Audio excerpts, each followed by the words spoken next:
Welcome to Tarot 360. This is a quick tutorial.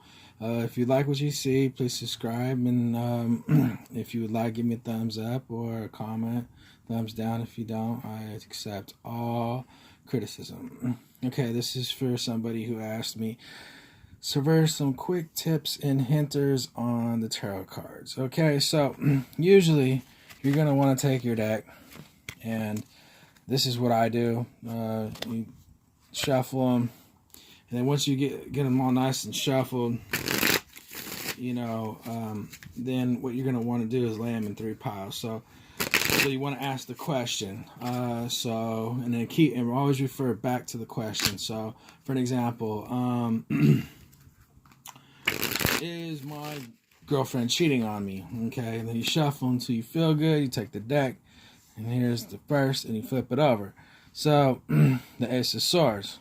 Okay, some people like to read in reversed. I don't. I just go ahead and flip it around and say, oh, okay, I'm looking at the situation. Oh, it looks like to me, the Ace of Swords is kind of a harsh situation. Then I flip it and I take another deck. So, right here I have two different decks.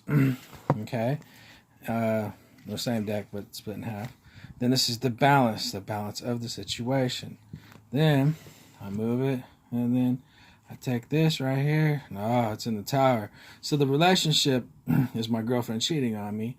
Referring back to the question, it's very possible she's ready to jump ship.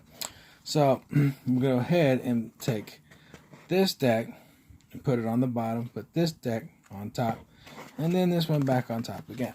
Okay? Then what you want to do is you want to take the top card like so and say, oh, okay, so there's the person that she's interested in. Okay, this is not always 110% true, but it all depends on the reading. Oh, it looks like the guy is highly sexual, or he's got messages, or he's been talking to her or spying on her. And this is what we call the Celtic cross. The Celtic cross is something that you already know. Okay, and then you go over here with the top card over here. Sorry, my camera is not focused correctly right now. Like I said, this is for somebody who needed something really quickly. So it's basically looking at the situation. Then you got the Hermit, which ties it all in, which is, like I said before, I don't read the cards upside down. I just read the situation.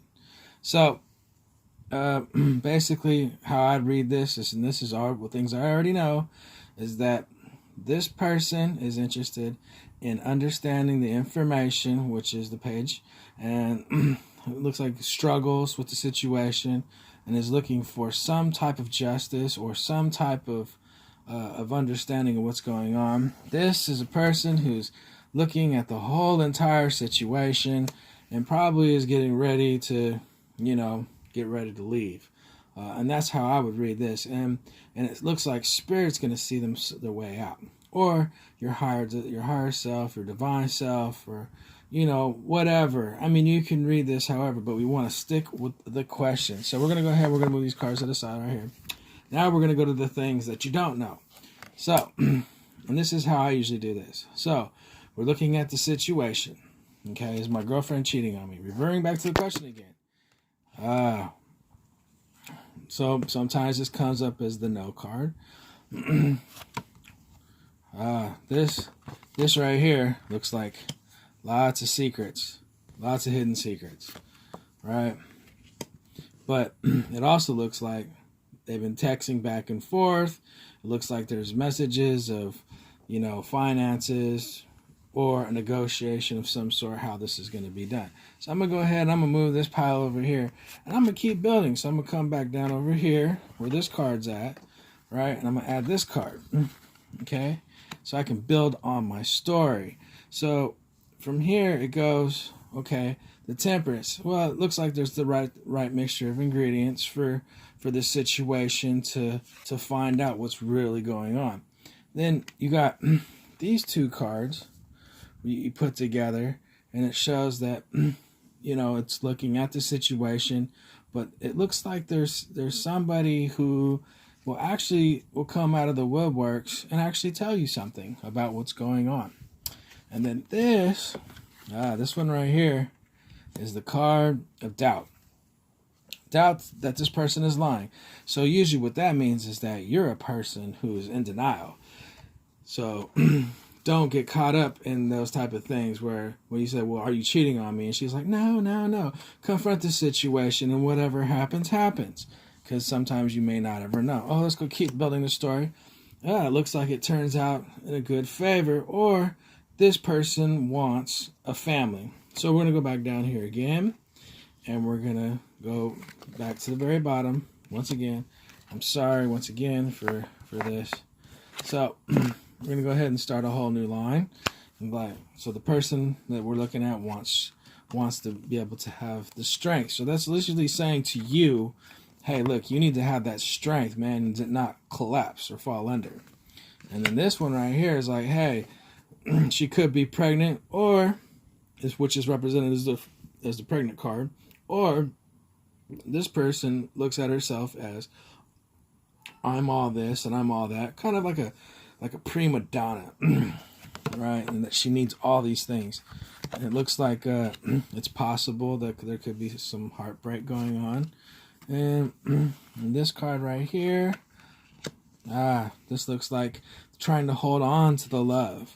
So what you got here is that you got somebody who's, it's talking to you more than what it's talking to her. Because if you revert back to the question, is my girlfriend cheating on me?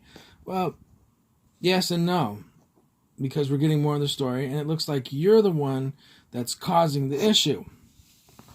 You see where I'm going with this? So you got to make sure that you're rating the cards right, because if not, you could get led down a path that'll put you in a really bad situation. Okay, so you have a choice. Okay, and this is the last row I'm gonna do, and you can keep going on and on and on. You get more of the story, right? But this is the easiest way that you can build on a story, or build of what is to come. And this is a really good tarot technique, and I've used it for as long as it's been shown to me. And let me tell you, it works really, really good. The Hierophant is usually represented as a commitment, marriage, and they have an understanding of trust, right? And then there's your mate. There's the girl that, or girl, guy, whatever, that is in the relationship with you and wants to have this with you, wants to have that same trust. So, and then here's the Knight of Wands, which is acting hastily and rushing into situations that don't even need to be ran into. So, and then you have the Death card, which means it's the transformation. And with the transformation, this card can definitely put you in a really bad situation, because that means that you have to raise up beyond it. You have to go higher. You have to become more mature and have a better understanding and not be so immature like, you did this to me. If this is what the other person wants, then let them go. If they want to go and they want to, explore sexually with different partners, or they want to just keep playing some weird game, then let them go. Let them go. Because you know what? They're just going to keep doing it, and they're going to keep hurting you. Straight up, hands down. Okay? Now, the next trick, and I'm going to cut this short because we're already running into 8 minutes on this. So, this right here is basically saying it's right in front of you, and you're blindfolded, and you're not looking at the situation at hand. There's so much more for you, and you're not even looking at it. So you're in a crossroads, basically. And as soon as you take your blinder off and you start to actually look around you and see what's really going on, your life will change dramatically. Okay? And sometimes it can be looked at as an actual trick, an actual illusion, because the magician itself is the master of illusion, but is also represented as a doctor, is also represented as a sorcerer, wizard, so on and so forth. Somebody that is above and so below. If you see, his phallus is up high as above, and he is grounded as below. And he is the center of the 3 Miller pillars. But that's a whole different thing we'll get into later on, if you want to. Then this is what they say sometimes the soulmate card is. The soulmate card is that you guys struggle together. And you both go through the same hardships, and it doesn't really matter because you guys are supposed to be committed as one.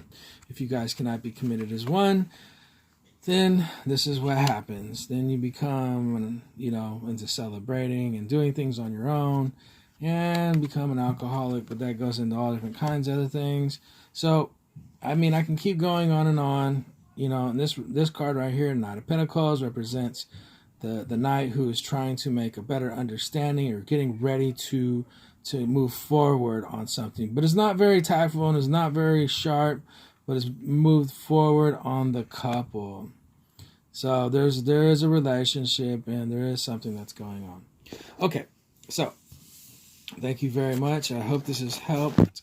Also, with tricks and tips, if you get a brand new tarot deck, always be sure to shuffle when you're done, and also after that, always make sure to bless your cards if you get a new deck, like incense and bless the water, candles, fire.